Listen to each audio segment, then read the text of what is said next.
Hello everyone. So today we'll discuss the concepts of basics of climatology. Now, what is weather and what is climate, right? Now, weather is the day-to-day state of atmosphere in a region, right? Remember, it is day-to-day state, right? And climate is a statistical weather information, that is, it is the average of weather conditions over a period of time, right? Although sometimes these terms are used interchangeably, but they differ in terms of length of time they measure, right? So let's discuss the difference between climate and weather. Now, as I told you, climate describes the average condition at a specific place at a given time, right? So it includes five major components: atmosphere, hydrosphere, cryosphere, land surface, and biosphere. Now, on the contrary, weather, it describes the atmospheric condition at a specific place at a specific point in time, right? So it may be day to day temperature and pressure conditions. Okay, so climate, then it includes precipitation, temperature, humidity, sunshine, etc. over a long period of time. And on the contrary, weather includes sunshine, rain, cloud cover, winds, etc. over a short period of time, right? Now, climate, the study of climate is known as climatology. The study of weather is known as meteorology, right? Now, it is aggregate weather statistics over 30 years period, and this is real time measurement that we've already done, measured over long period and measured over short term. Okay, now what are the factors affecting the climate? Distance from the sea, ocean currents, direction of prevailing winds, distance from the equator, shape of land, El Nino phenomena, and these are the natural factors. Now, apart from the natural factors, there are anthropogenic factors also that affect the climate. Okay, so let's discuss each in detail. Now, the first one is distance from the sea, that is continentality. Now, remember one thing, the sea significantly affects the climate of a place. It has a moderating influence on the climate of coastal areas. Next, coming on to the direction of prevailing winds. Now, winds direction, they have a significant influence on the climate. Now, coming on to the ocean current, the next factor which influence the climate change. Now, ocean currents we've already discussed in one lesson. Now, how these affect the climate? There are two types of ocean current. One is warm. The red ones are shown in warm, right? And then there is cold. The blue ones are shown in cold current. The blue ones are cold, and the red ones are warm current. Now, warm current has a warming effect on the areas in which they flow, right? This Gulf Stream, the North Atlantic Drift, Kuroshio current, these all the red ones, they have this warming effect, right? That is why, as I told you in the ocean current class, that the ports in the Norway region, they are ice free. Why? Because of this North Atlantic warm current, right? And on the other hand, the cold current, how it affects the climate. Now, cold currents, they have a desiccating effect on the nearby areas. That is why in this Peru region, or in this region of Africa, we have Namib desert. Here we have Atacama desert. Here we have Mojave desert. In the West Australian, due to West Australian cold current, we have this whole western part of Australia is desert. So how these cold currents are significantly affecting the climate of that area. Okay. Now, the shape of the land or relief. Now, relief also significantly affects the climate. How it affects the climate? You can see it here. As we move up the mountain, the temperature gradually decreases. Now, why the temperature gradually decreases? This is because as we move, as the altitude increases, the air becomes thinner and it is less able to absorb and retain heat. That is why the temperature is gradually decreasing as we move up the mountain. Okay, now coming on to the distance from equator. Now, distance from the equator, it again affects the climate of place. This is because in the tropical region, here the rays of the sun are directly overhead, right? And that is why the intensity of sunlight here is high, right? On the contrary, there are slanting rays in the temperate region and the polar regions. That is why the intensity of sunlight is low. This is the reason that tropical regions have different climate and temperate regions and polar regions have different climate, right? Temperate regions are cooler, polar regions are frigid, and tropical regions are warmer. Okay. Now coming on to the El Nino concept. Now, El Nino, this we've already done in one of the lessons. So it significantly affects the climate of that area. How it affects? See, in this case, this one is Australia and this is South America. So in normal conditions, as I told you earlier also, in the normal conditions in Australia, there is on the eastern part there is significant rainfall, and on the western part of South America there is Atacama Desert. There are drought like conditions. Okay, but in the El Nino condition the things get reversed. There is drought in the eastern part of Australia and there's rainfall in the western part of South America. So this is because of the El Nino conditions. Okay, now coming on to the anthropogenic factors. Now after this industrial revolution there is this whole industrialization and urbanization taking place. Now due to this the forest cover has been significantly reduced. Now since the forest cover has reduced, so it has led to the increase in the amount of carbon dioxide. Now this increase in the amount of carbon dioxide as well as the other greenhouse gases, that has led to the concept of global warming. Now this global warming is leading to mean sea level rise, right? And this global mean sea level rise, it is expected that it may reach to 2 meter, like it may increase by 2 meter by the end of this century, right? And this 2 meter increase may lead to catastrophic consequences, especially on the coastal areas. Okay, so these are the natural as well as anthropogenic factors that affect the climate. Okay, thank you. Hello everyone. So today we'll discuss the concept of pressure belts. Now I am Bhumika Saini. I have done my engineering from MNIT Jaipur and currently preparing for civil services. You can follow me on Unacademy by following this link, and you can also voluntarily contribute to Unacademy by following this link. Now in this lecture today we'll be discussing what is pressure, what is pressure gradient, what are the different pressure belts of earth, and what is the vertical and horizontal distribution of pressure and the factors influencing it, right? So first of all let's discuss pressure. Now what is pressure? A column of air, it exerts weight at any given place at any given time. Now that weight which a column of air is exerting, that is known as pressure. So we can see it here, the weight of column of air at a given place and at a given time is called air pressure or atmospheric pressure. Now the instrument used to measure pressure is known as barometer, and atmospheric pressure is measured as force per unit area, right? And the unit used to measure this is known as millibar, right? And 1 millibar, it is equal to force of nearly 1 gram per square centimeter. As we have seen it here, force per unit area is the way how we measure pressure. Okay, now after discussing pressure, let's discuss what is pressure gradient. This concept we'll be using for understanding the different pressure belts of world, right? So as we have discussed pressure, now the rate of change of pressure between any 2 points on Earth's surface is known as pressure gradient. One area may have high pressure, the other area may have low pressure, right? So the difference or the rate of change of atmospheric pressure between these 2 points will be known as pressure gradient, right? And this is indicated by spacing of isobars. You can see it here, this L represents low pressure, this H represents high pressure, right? In case of low pressure, the isobars are closely spaced. Can you see it here?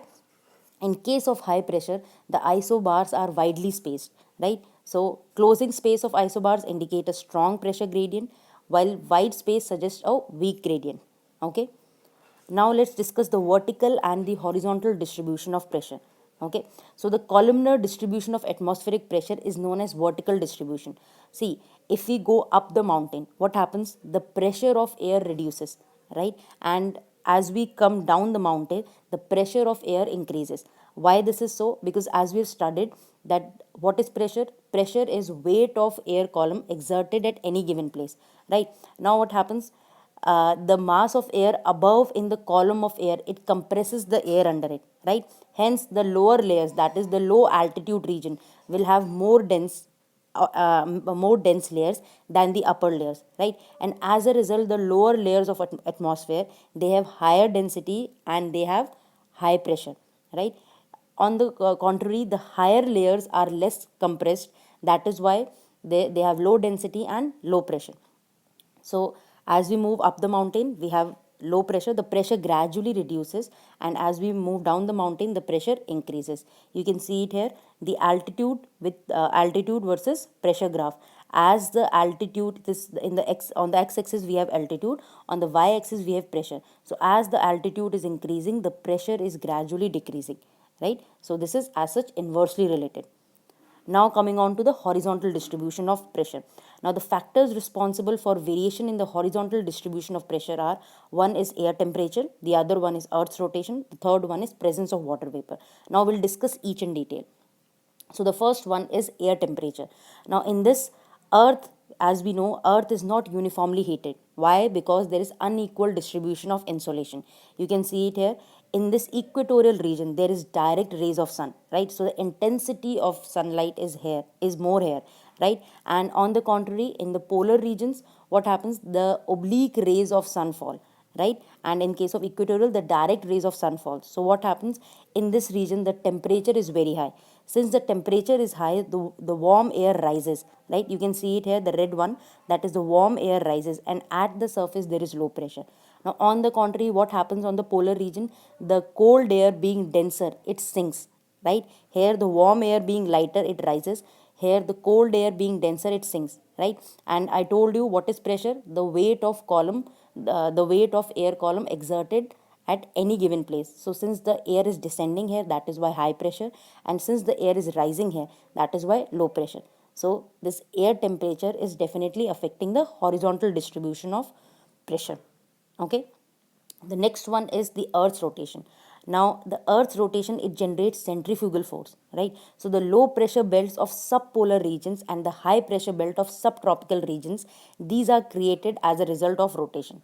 Now you can see it here. I told you this is the equatorial low pressure belt generated due to the direct rays of sun, right, and intense heating. This is the polar high pressure region. Why? Because the cold air, it sinks, and that is why high pressure here. Now these two pressure belts, that is the subtropical high pressure belt, this one that is horse latitude, that is the subtropical high pressure belt, and this one that is subpolar low pressure belt, these are generated due to dynamic factors. The main reason is Earth rotation, right? We'll discuss them in detail. The next one is presence of water vapor. Now this is inversely related. Air with higher quantity of water vapor, it will have low pressure, and that with low quantity of water vapor will have high pressure. So now let's discuss each world pressure belt in detail, right? On the Earth's surface, there are total 7 pressure belts. You can see it here.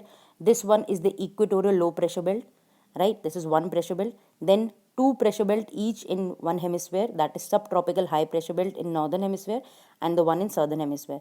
Then subpolar low pressure belt, again two in each hemisphere, right? Subpolar low pressure belt in northern and southern hemisphere. Then coming on to the high pressure, that is in the north pole, and then again in the south pole. So total there are 7 pressure belts. Okay, so the first one, that is equatorial low pressure belt. Now I told you that this pressure belt is generated due to thermal reasons. Why? Because of the vertical rays of sun here, there is intense heating, right? And that is why the air expands, it rises, and that leads to low pressure to develop here. You can see it here, the warm air will rise, it will expand, right? And that is why at the surface low pressure. Now this warm air, when it expands, it reaches the troposphere, it descends at 30 to 35 degree latitude, that is the subtropical high pressure belt. Now since the since the winds are descending at this high pressure belt, that is why there is high pressure in this region. Similarly, in this southern hemisphere, winds from equator, it rises, it descends at 30-35 degree north as well as 30-35 degree south. Okay, so coming on to the next one, that is subtropical high pressure belt, right? So I told you that 30 degree north and south of equator lies the area where the ascending equatorial air current descends. Okay, and thus this area is thus an area of high pressure. Why? Because the winds here are descending. It is also known as horse latitude. You can see it here. This one is known as doldrum because it is a calm zone. This subtropical high pressure belt is known as horse latitude. Okay, now coming on to the this subpolar or circumpolar low pressure belt, right? Now these are located between 60 to 70 degree in each hemisphere, right? Now what happens in this region?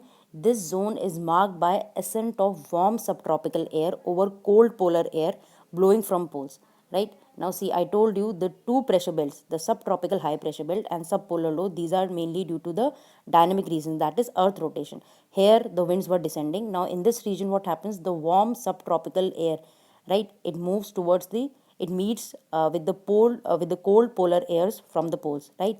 And the warm air rises here. Due to earth's rotation, here the low pressure is created. This zone is marked by ascent of warm subtropical air over cold polar air blowing from poles. Due to Earth's rotation, the wind surrounding the polar region blows towards the equator, right?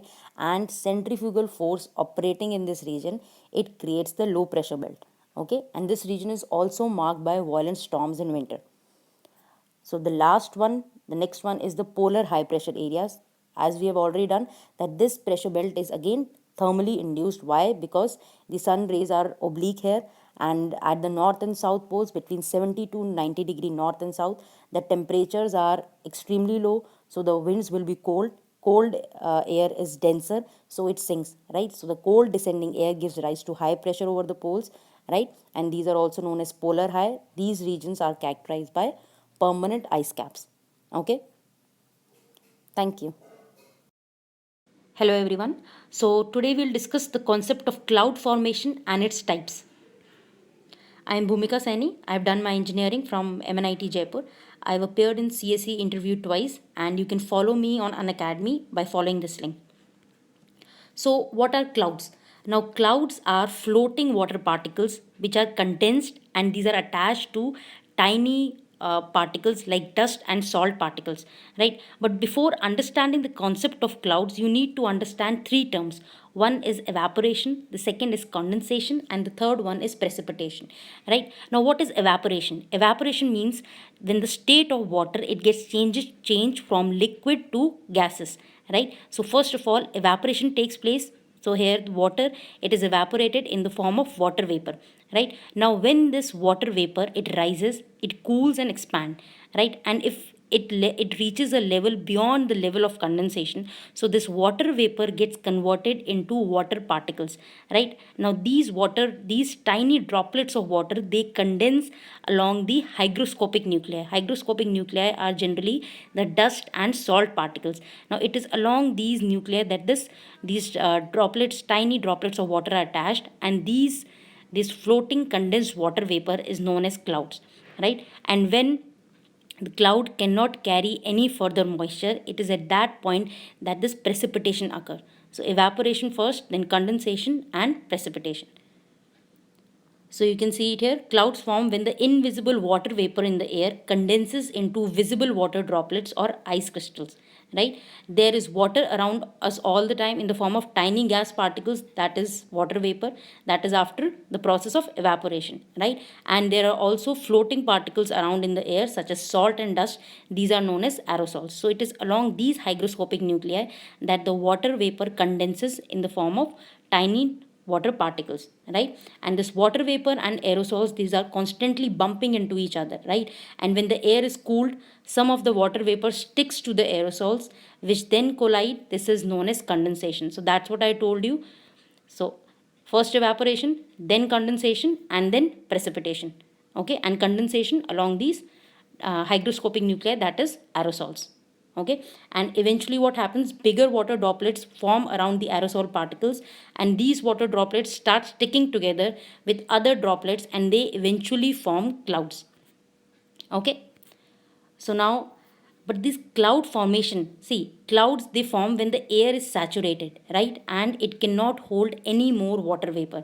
Now, this will happen in two ways. Either the amount of water in the air has increased, or the air is cooled to its dew point. Now, let's see how this happens.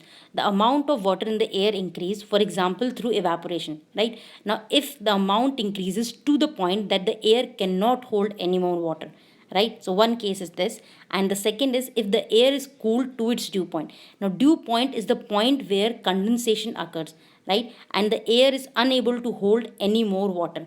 You can see it here. So either the water the amount of water is increased through the process of water vapor, or the air, this whole particle, this whole gases, like this whole air is cooled to its dew point. One is evaporation, then this whole air is cooled to its dew point. So these are the two things when these clouds are formed. Now what causes clouds to form? Either surface heating, orographic barrier, fronts, convergence, turbulence. Right? Now let's discuss each in detail. First is surface heating. right? These are the 5 factors which lead to air rising and cooling, and then the clouds form. So first is surface heating. This happens when the ground is heated by the sun, which heats the air in contact. So that is actually the process of evaporation is taking place, right? And in this case, cumulus clouds are formed. Now we'll discuss all these clouds, the different types of clouds, in the next few slides. But first thing is, if there is surface heating, then cloud formation will take place. Why? Because the air is rising, and if it is cooled beyond the level of condensation, then clouds will form.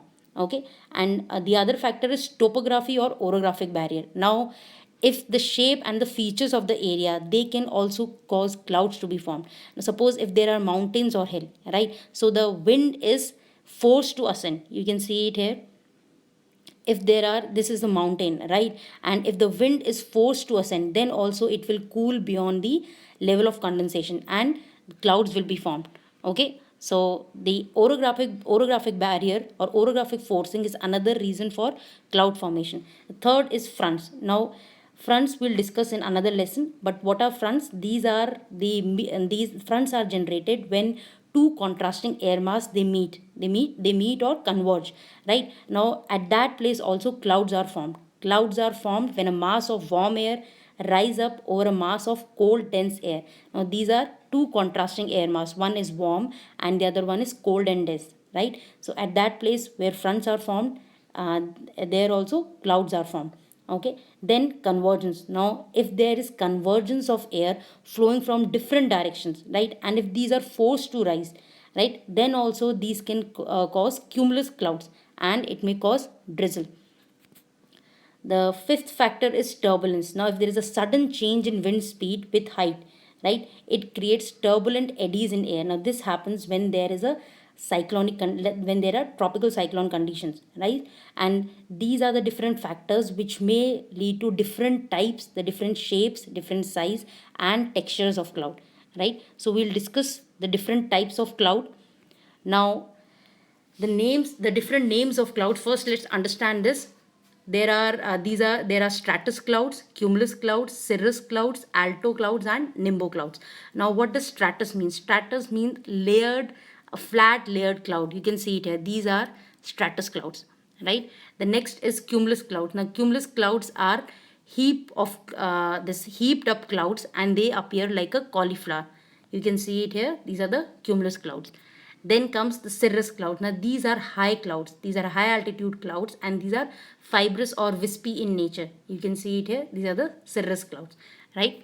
The next one is nimbus clouds. Now nimbus means rain bearing cloud. You can see it here. These are the dark clouds which will always bring rain or drizzle. Okay. The next one is alto clouds. Now these are clouds at medium level. That is, their height ranges from between 7,000 to 20,000 feet. Now we'll discuss all these clouds, the different types of cloud, in the next lesson. Thank you.